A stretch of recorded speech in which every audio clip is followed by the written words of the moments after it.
Boa noite, queridos. Todo mundo acordado aí ou não? Tentando, lutando. Você tem a sua Bíblia aí? Abre comigo na carta de Paulo aos Filipenses.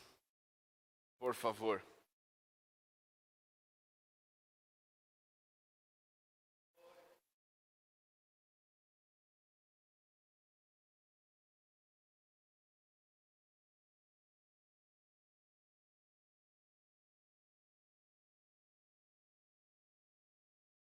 Eu quero ler com vocês o final do verso 18 do capítulo 1 até o verso 26 do capítulo 1.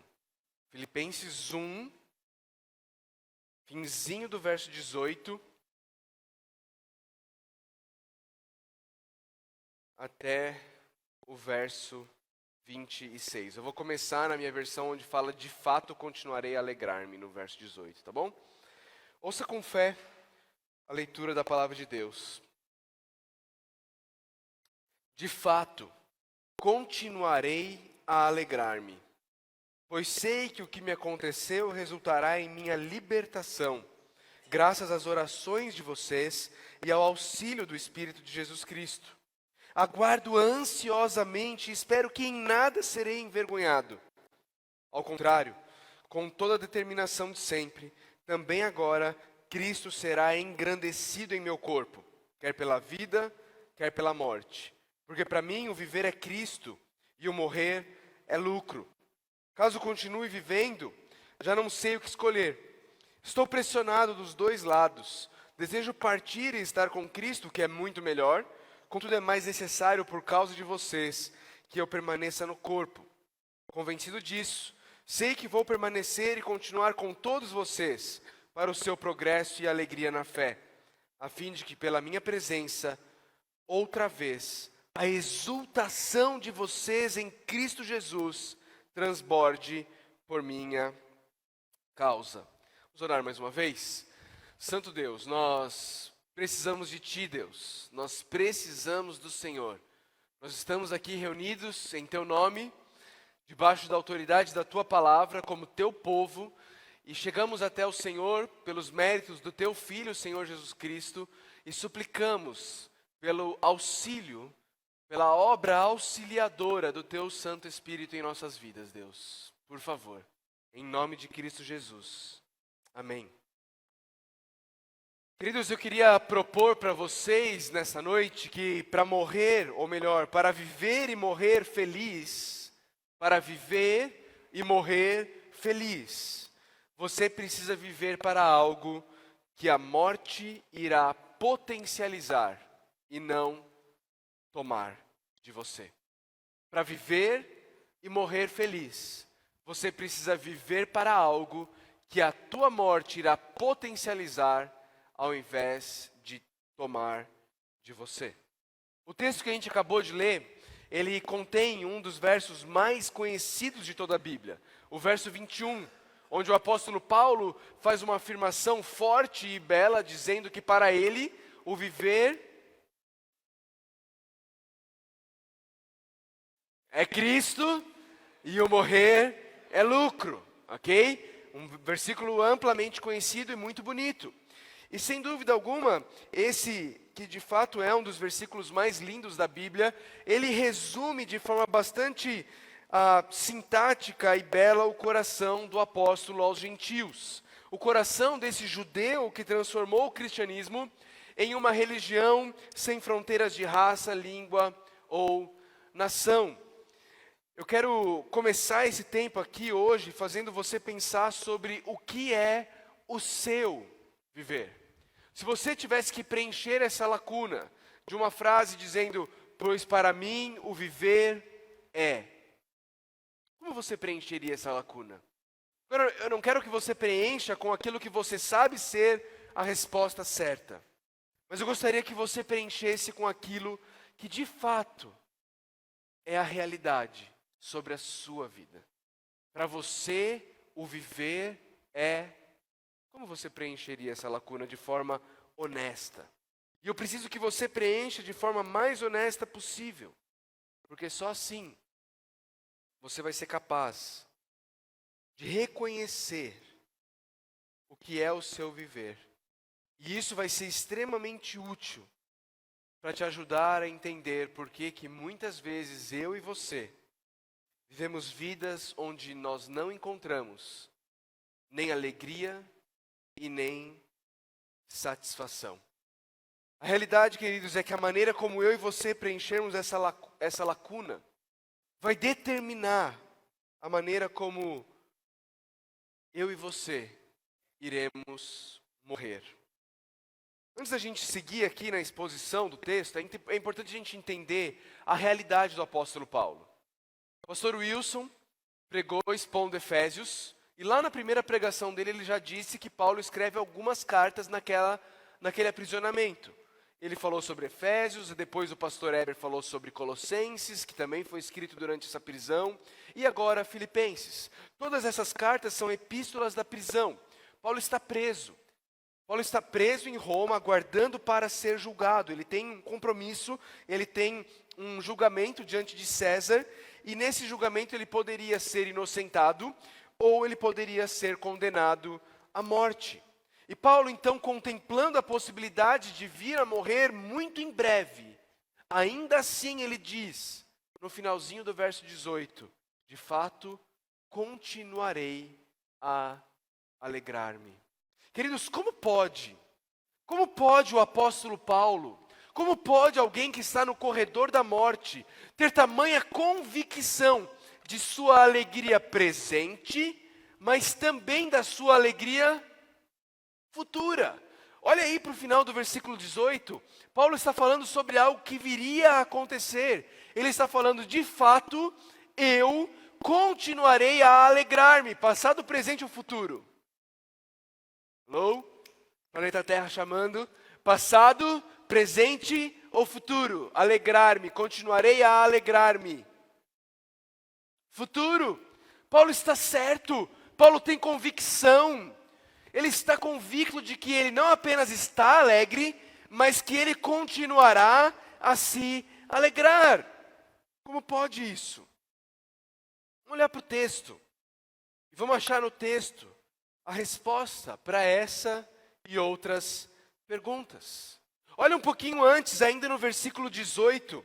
Olha como ele começa o versículo 18. Ele diz assim: mas que importa?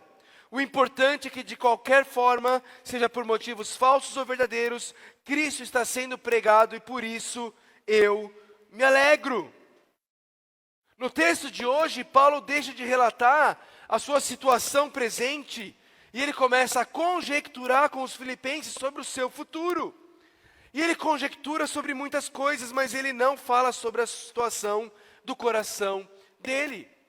Quando ele vai falar sobre a situação do coração dele, não é com conjecturas, mas é com absoluta certeza que ele diz, de fato, continuarei a alegrar-me. De novo, Paulo apresenta a certeza absoluta de que ele continuará a se alegrar. Mas ele tem um julgamento diante dele. Ele vai ter que enfrentar César. Ele pode sair de lá condenado à morte. Como pode Paulo ter tamanha convicção de que ele continuará a alegrar-se? Seria. Alguém de Brasília aqui? Ok. Alguém aqui de Brasília conhece um deputado? Você conhece um deputado? Não é assim que você viu ele. Ali alguns irmãos levantaram a mão. Você conhece um deputado? Será que Paulo tem plena convicção de que ele vai continuar a se alegrar, porque ele tem um amigo que trabalha no Senado, que é muito amigo de um senador, que tem intimidade com o imperador, e esse senador já garantiu que vai conversar com César e que tudo vai dar certo? Será que é isso? Será que é esse o caso?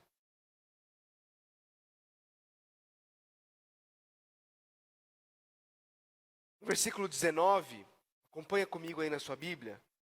Paulo diz assim: pois sei que o que me aconteceu resultará em minha libertação. Opa, peraí, será que essa ideia aqui será que não é isso? Será que Paulo não tem os seus contatos, o seu network?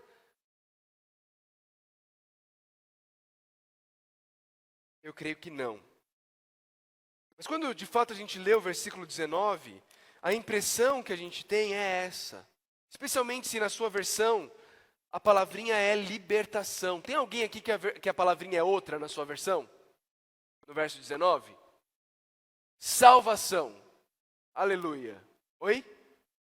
Libertação é a mesma da minha versão. Ok. Quando a gente lê, especialmente na minha versão, na NVI, que fala sobre, traduz essa palavrinha grega como libertação, parece que Paulo tem certeza da sua alegria futura, porque ele tem certeza de que as circunstâncias dele vão ser favoráveis. Essa é a impressão que passa quando a gente traduz essa palavrinha como libertação. Mas, queridos, a palavrinha grega que está aí é a palavrinha soterian. Essa palavrinha soterian, ela, em 90% das vezes em que ela aparece no Novo Testamento, ela é traduzida como salvação. Você, provavelmente, como bom calvinista, já ouviu falar o termo soteriologia, não é isso? Não é? Sim ou não? Sim, ok? Sim. E eu estou aqui assumindo que você é calvinista, mas se você não é, não tem problema também não, viu? Somos irmãos em Cristo, nós estamos juntos, beleza? Soteriologia é a doutrina da salvação, é a doutrina da salvação. Porque essa palavrinha soteria, o significado primário dela é salvação. E eu não sei porquê, aqui muitos dos tradutores das versões em português escolheram traduzir como libertação. Mas como a gente consegue entender que ele não está falando sobre isso? Bom, uma outra forma de entender, de perceber isso, é o contexto. O reverendo Augusto Nicodemos costuma dizer que existem 3 regras básicas de interpretação que nós não podemos esquecer nunca. A primeira delas é que nós precisamos observar o contexto. A segunda delas é que nós precisamos observar o contexto. E a terceira delas é que nós precisamos observar o contexto. Ok? E o que o contexto nos diz aqui? Olha para o versículo 20 do capítulo 1. Paulo diz assim: aguardo ansiosamente e espero que em nada serei envergonhado, ao contrário, com toda a determinação de sempre, também agora, Cristo será engrandecido em meu corpo, quer pela vida, quer pela morte. Então, peraí, parece que o apóstolo Paulo não tinha tanta convicção assim, de que ele seria julgado, inocentado e libertado diante de César. Ok? Então, mais uma dica aqui, de que provavelmente soterian aqui deveria ter sido traduzida como salvação. Tem mais alguma coisa que a gente pode analisar? Tem. Um outro motivo porque eu e grande parte dos estudiosos da Bíblia creem que Paulo está se referindo à salvação aqui nesse texto e não à libertação, é porque Paulo está basicamente, queridos, citando literalmente o livro de Jó. Abre comigo, vale a pena, volta comigo lá para Jó. Jó vem antes de Salmos, tá bom? Capítulo 13. Dá uma olhada no começo do verso 15 e no começo do verso 16 de Jó, capítulo 13.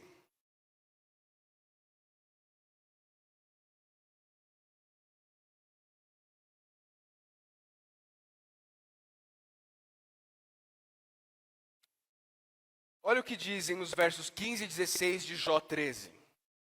Embora ele me mate, ainda assim esperarei nele. Certo é que defenderei os meus caminhos diante dele. Aliás, será essa a minha libertação. Queridos, o comecinho do versículo 15 e o comecinho do versículo 16, na versão grega de Jó, são exatamente as mesmas palavras, na mesma ordem de Filipenses 1:19. Paulo está fazendo uma citação literal de Jó. Pergunta: Jó estava preso? Jó estava preso? Jó estava aguardando o julgamento? A que Jó se referia? A que Jó se referia quando ele diz assim: olha, ainda que ele me mate, ainda assim esperarei nele. Aliás, será essa minha libertação. É possível ser morto e ser liberto da cadeia ao mesmo tempo? Não. Jó estava falando da sua salvação. Assim como o apóstolo Paulo também estava falando da salvação dele. Quando Paulo diz, então, de fato continuarei a alegrar-me, pois sei que o que me aconteceu resultará em minha libertação, soteria. Na verdade, ele está falando sobre a sua salvação. E queridos, é essencial a gente entender que ele não está falando que ele tem certeza de que ele vai continuar alegre porque ele soube de alguma forma que ele vai ser liberto da prisão. Mas sim que ele vai continuar a se alegrar porque de alguma forma o sofrimento que ele estava passando iria resultar na salvação dele diante de Cristo. E aí isso nos traz uma outra pergunta. Como é que o sofrimento de Paulo iria resultar na salvação de Paulo? A resposta está no texto.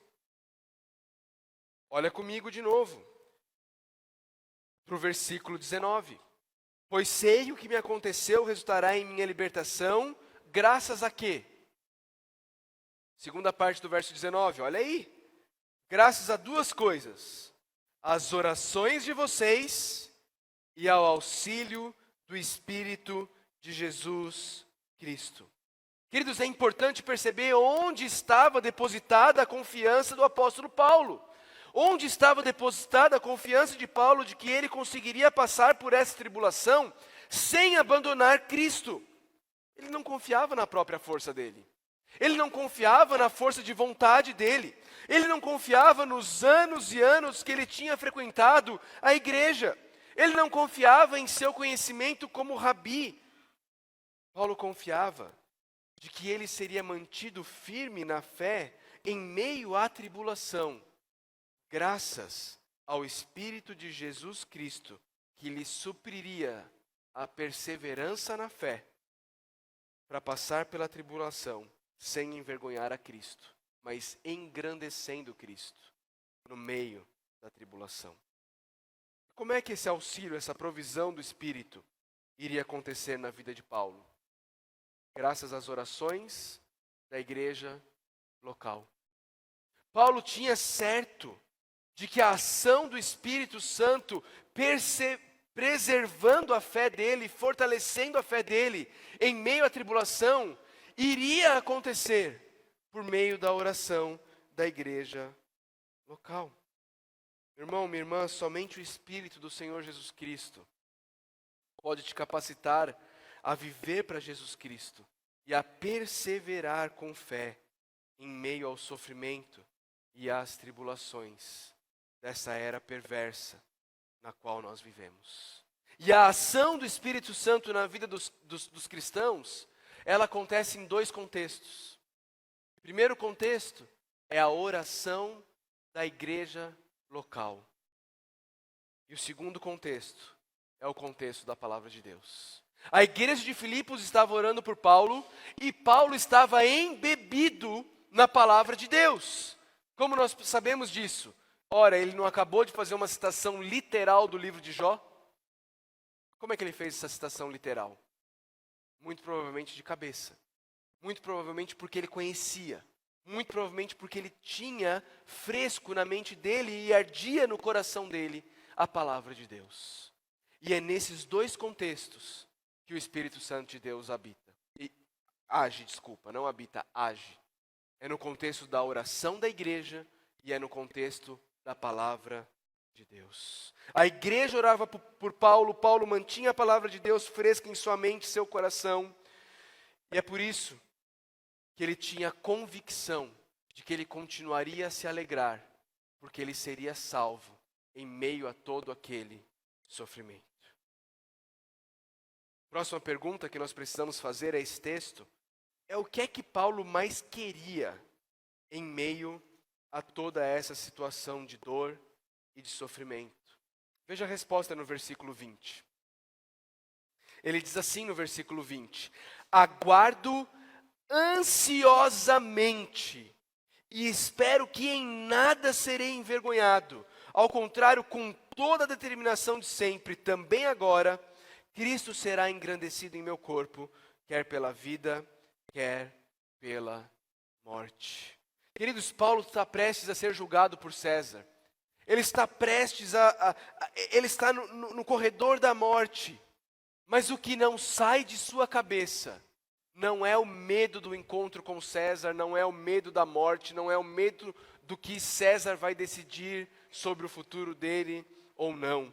Mas o que não sai de sua mente, o que dirige suas emoções, é a certeza de que um dia ele terá que encarar o juiz de toda a terra, o Senhor do universo. E o seu maior desejo, aquilo que ele guarda e ele aguarda com a maior expectativa, é que nesse dia, não no dia que ele vai ter que enfrentar César, mas no dia em que ele vai ter que estar face a face, diante do juízo de todo o universo, naquele dia,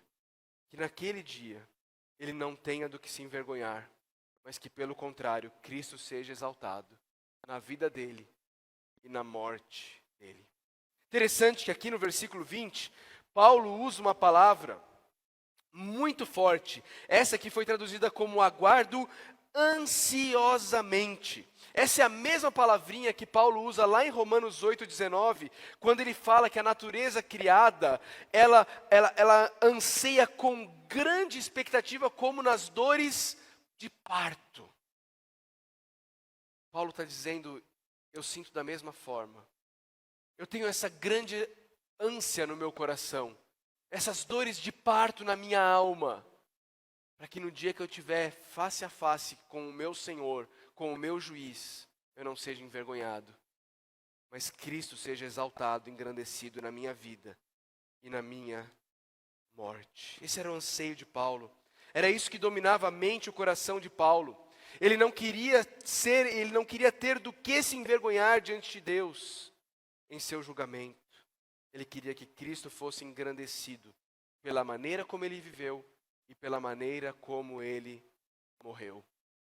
Por que ele queria isso? Verso 21. Porque para ele, viver era Cristo e o morrer era lucro. O que dava sentido à vida do apóstolo Paulo era Cristo.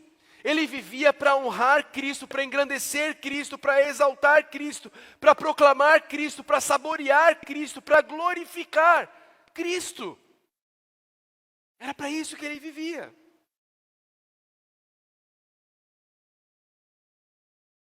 E para você? O que é o seu viver? Você foi honesto lá no começo? Você preencheu a lacuna com honestidade?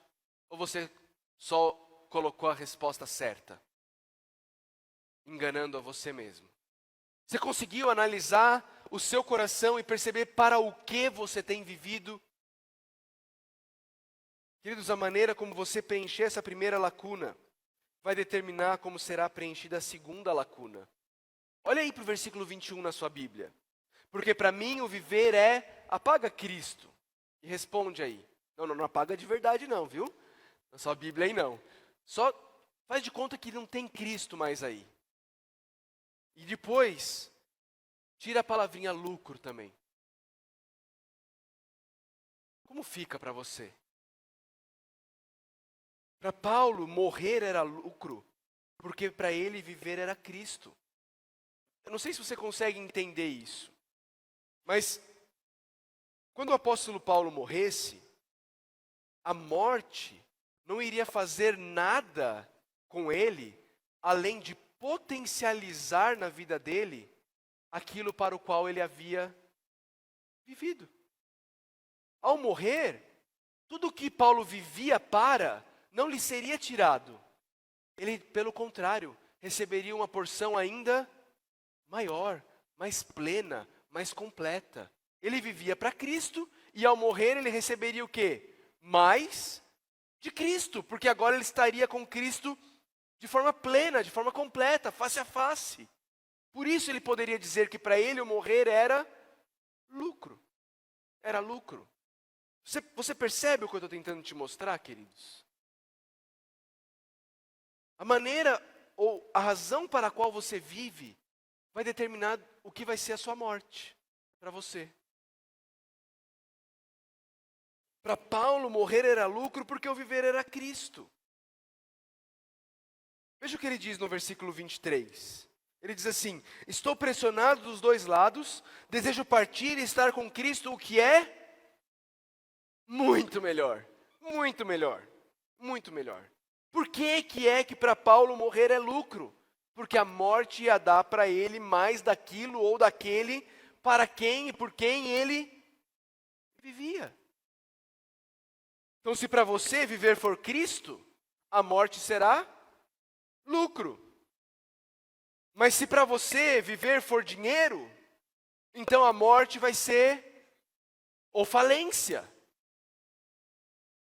Se para você o viver for prazer, a morte vai ser desgosto.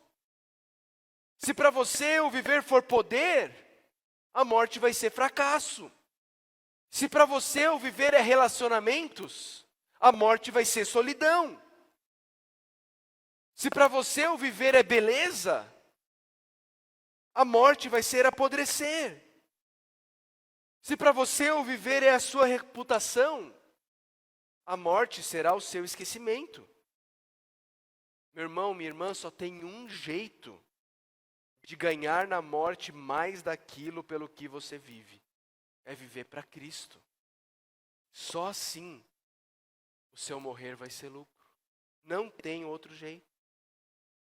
Não tem outro jeito. Meu irmão, minha irmã, nessa uma curta vida que eu e você temos em nossas mãos, para o que e pelo que eu e você vamos viver e morrer? Prazeres, poder, família, beleza, curtidas no Instagram, posses, reputação, carreira. Perceba, tudo isso são dons de Deus, são presentes que Deus nos dá. Mas se eu e você vivermos para essas coisas, elas vão nos escravizar. E nós seremos dominados pelo medo, pela ansiedade e pela tristeza. Vamos fazer um exercício aqui? Vamos dizer que você tenha deixado um relacionamento se tornar a razão do seu viver. Ok? Só um exercício hipotético. Você deixou que um relacionamento, algo que era bom, algo que era um presente de Deus, se transformasse na razão do seu viver. Agora, você sabe que relacionamentos muitas vezes podem terminar. Você sabe que muitas vezes pessoas se vão. Você sabe que muitas vezes pessoas que estão num relacionamento, esse relacionamento acaba. E aí você começa a ficar dominado pelo medo. Porque e se o meu namorado ou a minha namorada, o meu esposo ou a minha esposa começar a olhar para outra pessoa? Achar alguém que lhe seja mais atraente. Você começa a ficar com medo. Você começa a ter medo de que o seu namorado termine com você. E aí, num belo dia, vocês estão andando de carro e o seu namorado coloca a mão onde ele não deveria colocar. Você gela. Mas rapidamente, num milésimo de segundo, passa pela sua cabeça a possibilidade de que, se você contrariar o seu namorado, talvez ele ache alguém que não contrarie. E o que você faz? Você permite. Vocês passam a viver um relacionamento que desagrada a Deus, que desonra a Deus. Você está sendo usada por Ele, porque você está sendo dominada pelo medo de perder aquilo para o que você está vivendo. A gente pode aplicar isso para todas as áreas da nossa vida. Isso pode ser o seu trabalho. O seu trabalho pode se tornar aquilo para o que você vive. Isso pode ser a forma que você usa redes sociais. Pode ser o seu ministério. Nós, pastores, temos que lidar com isso constantemente. O ministério não pode ser o motivo do nosso viver. Não pode. Porque se for, logo, logo, nós estaremos frustrados, decepcionados, desanimados e talvez nos suicidemos, como tem acontecido com certa frequência. Você entende o que eu estou falando, meu irmão, minha irmã? Se eu e você fizermos do motivo do nosso viver qualquer coisa que não seja Jesus Cristo, nós seremos escravos dessa coisa e seremos dominados pelo medo, pela ansiedade, pela preocupação de perder essa coisa. Porque tudo nessa vida pode nos ser tirado e certamente o será na morte, menos Jesus Cristo. O apóstolo Paulo escreve aos Romanos dizendo que nada poderá nos separar do amor de Deus que está em Cristo Jesus, nosso Senhor. Nem você é capaz de se separar do amor de Deus.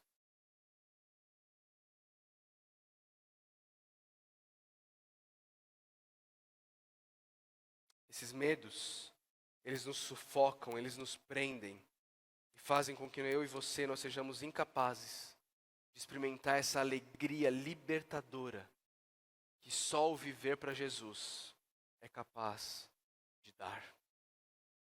De novo, se a sua vida é Jesus, a morte deixa de ser uma inimiga. E na verdade ela passa a se tornar atraente, porque ela se torna lucro. E lucro é atraente. E aí surge uma outra pergunta. Se vivendo para Jesus a morte deixa de ser inimiga e passa a ser atraente, por que não, aproveitando que estamos aqui reunidos, todos que queremos viver para Jesus, não cometemos um suicídio coletivo nessa noite? E então lucramos todos juntos. Por que não? A resposta está no texto. Antes de tudo, obviamente, porque nós não somos aqueles que possuem o controle de nossa vida e nem de nossa morte. Quem possui o controle da vida e da morte é Deus e as autoridades por Ele instituídas. Mas existe um outro motivo que Paulo deixa claro no restante desse texto. Veja comigo os versos 22 a 26. Ele diz assim: caso continue vivendo no corpo, terei fruto do meu trabalho, e já não sei o que escolher, estou pressionado dos dois lados, desejo partir e estar com Cristo, que é muito melhor. Contudo, é mais necessário, o que vem aí? Por causa de quem? De vocês, que eu permaneça no corpo. Convencido disso, sei que vou permanecer e continuar com todos vocês. Para quê? Para o seu progresso e alegria na fé, a fim de que, pela minha presença, outra vez a exultação de vocês em Cristo Jesus transborde por minha causa. Você percebe o que Paulo está dizendo aqui? Ele está pressionado, ele não sabe o que escolher. A perspectiva de estar com Cristo, ele sabe, é muito melhor. Mas ele também mantém fixo em sua mente a sua missão de vida. Fazer com que as pessoas exultem, se alegrem, transbordem de alegria em Jesus Cristo. Meu irmão, minha irmã, o motivo para nós, porque nós não cometemos suicídio coletivo aqui nessa noite, e nem buscamos a morte, é porque eu e você, nós temos, assim como o apóstolo Paulo, uma missão dada por Deus, a todos nós. A missão qual é? Ajudar no progresso e alegria da fé de todas as pessoas. A missão é fazer com que as pessoas que ainda não conhecem a Cristo possam descobrir Cristo. E em descobrindo Cristo, experimentar a alegria perene, duradoura e eterna que só existe na pessoa do Senhor Jesus Cristo. E àqueles que já conhecem a Cristo, a nossa missão é ajudar que eles continuem a transbordar de alegria em Cristo. É isso que é a missão de vida do apóstolo Paulo. Essa é a minha missão de vida, essa é a sua missão de vida. Então, por que é que Paulo estava certo de que ele se alegraria? Porque o que alegrava Paulo em vida seria superabundante na sua morte, a saber, Cristo.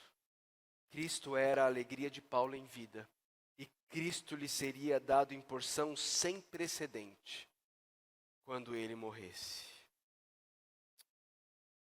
Meus irmãos, minhas irmãs, sabe por que muitas vezes eu e você não conseguimos viver essa alegria absoluta que Paulo relata aqui?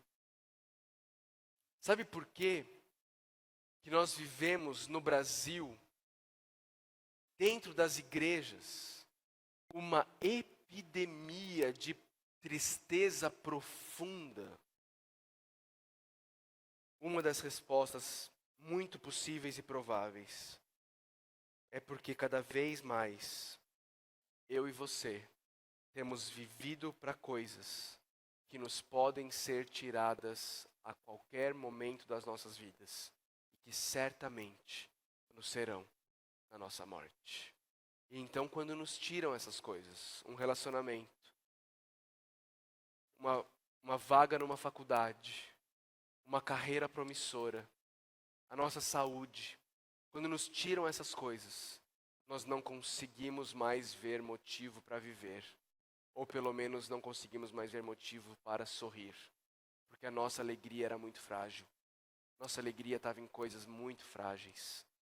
E por isso vivemos essa epidemia de tristeza profunda entre aqueles que professam o nome daquele que é a alegria absoluta.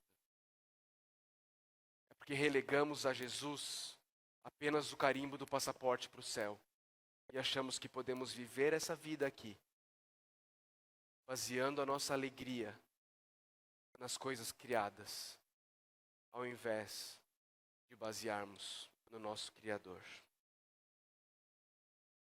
Quero terminar com algumas aplicações práticas. Primeiro, Paulo sabia, queridos, que os verdadeiros cristãos perseverariam até o final. Mas isso não o deixou preguiçoso, nem fez com que ele confiasse nele mesmo. Paulo sabia que para perseverar até o fim, ele precisava do Espírito Santo suprindo ele. E para isso, ele precisava da oração dos irmãos e da palavra de Deus. Já participou de EBF? Já viu a pecinha? Vitamina? Alguém já participou dessa pecinha? Não? Só eu?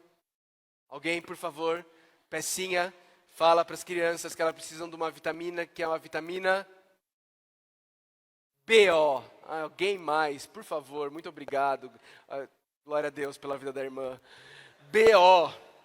A gente ensina isso na EBF. O que você precisa para a sua vida é da vitamina BO. Bíblia e oração. Leia a Bíblia. Todo mundo sabe, desde criancinha. Mas nós negligenciamos. Nós vivemos depois como se nós tivéssemos deixado para trás as coisas elementares dessa vida cristã. E agora nós estamos num nível superior em que nós não precisamos mais disso. Gozado que Paulo achava que ele precisava. Ele contava com a oração dos santos. E ele tinha uma vida encharcada pela palavra de Deus. Quando foi a última vez que você pediu para alguém orar pela sua vida espiritual? Pela sua vida espiritual. Perceba, a gente vai em reunião de oração e facilmente a gente pede oração pela unha encravada da tia do seu vizinho. Não é? Fica aquele silêncio meio constrangedor, aí a gente fala assim, eu queria pedir oração. A tia do meu vizinho, ela foi no podólogo. E a gente faz até parece um negócio assim. E ela está com a unha encravada e, meu vizinho pediu oração, vamos orar por ela. Vamos orar. Nada de errado, orem pela unha encravada da tia do seu vizinho. Mas quando foi a última vez que você abriu o seu coração, a sua vida espiritual, dentro da tua realidade, da tua comunidade de fé, e pediu oração? E aqui eu quis frisar a sua comunidade de fé. Por quê? Porque é muito fácil pedir oração para pessoas que estão longe. Abrir o seu coração e falar das suas lutas para quem está longe. As redes sociais têm proporcionado isso. As pessoas têm muita facilidade de ir lá nas redes sociais, ir lá no Messenger do Instagram e falar, olha, reverendo Augustus, ora por mim porque eu estou lutando com esse pecado. O reverendo Augusto não vai nem ler. Não é culpa dele. É porque não tem como. Não tem como ele ler. Mas, de alguma forma, as pessoas acham que, não, mas eu falei da minha dificuldade com alguém. Falou com ninguém, você falou com bits, né? Falou com códigos de programação. Você não falou com ninguém. Por que você não procura teu pastor? Por que você não procura um irmão, uma irmã madura da tua comunidade local? E fala sobre as suas dificuldades. Fala sobre as suas lutas. Fala sobre as áreas em que você tem caído e pede ajuda. Deixa eu te contar uma coisa, meu irmão. Você precisa disso. Porque é neste contexto que o Espírito Santo de Deus age. No contexto da oração da igreja local e da palavra de Deus. Você vai continuar usando a máscarazinha do cristão perfeito? Eu tive a oportunidade de morar no exterior um tempo, e lá onde eu morava era bem frio. E lá nesse lugar onde é bem frio, quando você entra na igreja, lá no fundo, tem um lugar para os membros pendurar o casaco. Todo mundo chega com o casacão assim, né? Pendura o casaco. Eu costumo dizer que toda igreja evangélica, eu acho que tem esse mesmo lugar, só que é o lugar onde você pega a máscara, ao invés de pendurar o casaco. Porque você está na luta da sua vida cristã, nas suas dificuldades, mas você entra na igreja. Amém, irmão. Paz do Senhor. Glória a Deus. Está tudo bem. Você não tem dificuldades, você não tem problemas. Você não tem luta contra o pecado. Você é um mentiroso. É isso que 1 João fala. Porque ele diz que se dissermos que não temos pecado, mentimos. Mentimos. Pastor, mas eu não disse que eu não tenho pecado, mas você age como se não tivesse. Porque você nunca pede ajuda para ninguém. E a mensagem que você passa para quem está ao teu redor é: Mariazinha não peca. Joãozinho não peca. Eles são perfeitos. E aí os novos na fé começam a olhar e começam a ficar intimidados. Porque eles olham o Joãozinho e a Mariazinha e eles pensam: eles nunca pecam. Eles já atingiram. E eles acham que esse é o objetivo deles. E aí eles começam a parar de falar do deles também. Porque afinal de contas só eles que pecam. O Joãozinho e a Mariazinha não pecam, está lá 10 anos na igreja. Meu irmão, fala, busca ajuda, pede oração.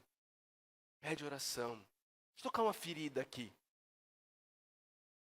A igreja evangélica brasileira está cheia de jovens lutando contra desejos homossexuais. Cheia. Mas eles não falam. Eles não falam. Eles estão lutando sozinhos. E parte disso é culpa da cultura da igreja. Mas isso também é sua responsabilidade, meu irmão, minha irmã em Cristo. Você precisa pedir ajuda.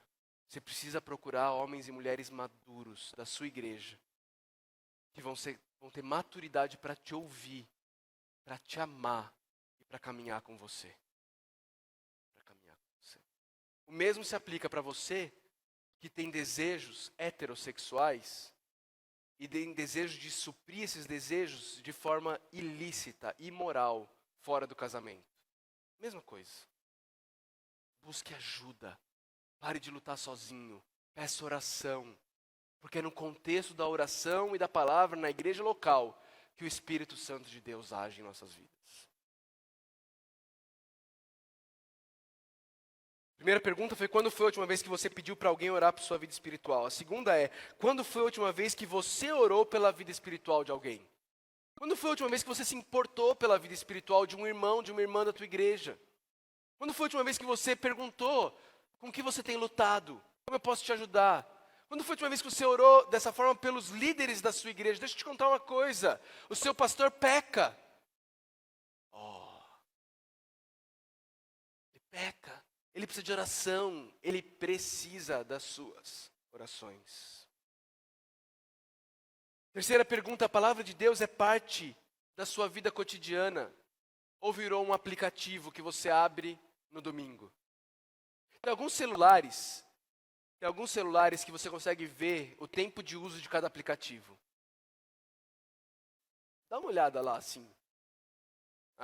Só por um acaso. Dá uma olhadinha lá. Tá lá, tá registrado. Tá registrado. Quarta pergunta: quais são algumas coisas boas, Veja, quais são algumas coisas boas que você tem colocado no lugar de Jesus como centro da sua vida. Quais são? Sabe como você identifica quais são essas coisas? Pergunte para você mesmo: o que tem roubado o teu sono? O que tem roubado a sua alegria? No que é que você pensa quando você não precisa pensar em nada? Sabe aquele momento de chuveiro? Você entra no chuveiro, você não precisa pensar em nada. No que é que você pensa? O que é que tem roubado a sua alegria? Quais são algumas coisas que quando são tiradas de você, a sua alegria vai junto? Quais são algumas coisas que se fossem tiradas de você, você já não teria mais razão para viver?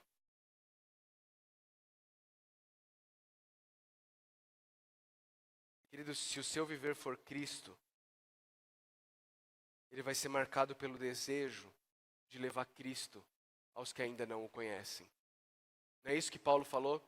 Ele queria estar com Cristo, mas que por causa dos filipenses, para a alegria da fé deles, para que eles exultassem, ele sabia que ele deveria permanecer. O que mais te motiva quando você pensa na vida eterna? O que mais te motiva? As ruas de ouro? A ausência de sofrimento? O fato de você não estar no inferno? O que mais te motiva em relação à vida eterna? Uma vez eu ouvi um cara pregando o evangelho para crianças, numa escola pública, e ele falou assim: o céu é um lugar cheio de Barbie desse tamanho, PlayStation 4 para todo lado. Quem quer ir para o céu? Isso é evangelho, gente? Isso é evangelho? Mas qual a diferença disso e de alguém que anela o céu por medo do inferno? De alguém que anela o céu porque quer estar nas ruas de ouro? O que mais te motiva em relação à vida eterna? Essas coisas, as mansões celestiais? Você já fez a descrição para Jesus, a sua você quer com automação, ar-condicionado? Ou o que mais te anima em relação à vida eterna é passar a eternidade ao lado do Senhor Jesus Cristo? Seja sincero, a resposta certa a gente sabe. Mas o que é que de fato anima o teu coração? Qual a tua atitude diante da morte? Você tem medo de morrer? Você tem medo de morrer? O que você teme perder com a morte? O que é a morte para você? Quero terminar com um trechinho de um poema de um homem chamado C.T. Studd. Só um trechinho do poema. Studd diz assim no poema dele: apenas uma vida que logo passará. Apenas o que for feito para Cristo valerá. E quando eu morrendo estiver, quão feliz serei, se a vela da minha vida eu souber que por ti queimei. Quero ler de novo, e assim eu vou concluir. Apenas uma vida que logo passará. Apenas o que for feito para Cristo valerá. E quando eu morrendo estiver, quão feliz serei, se a vela da minha vida eu souber que por ti queimei. Meus irmãos, minhas irmãs, Deus tenha misericórdia de nós e nos ajude. Deus os abençoe.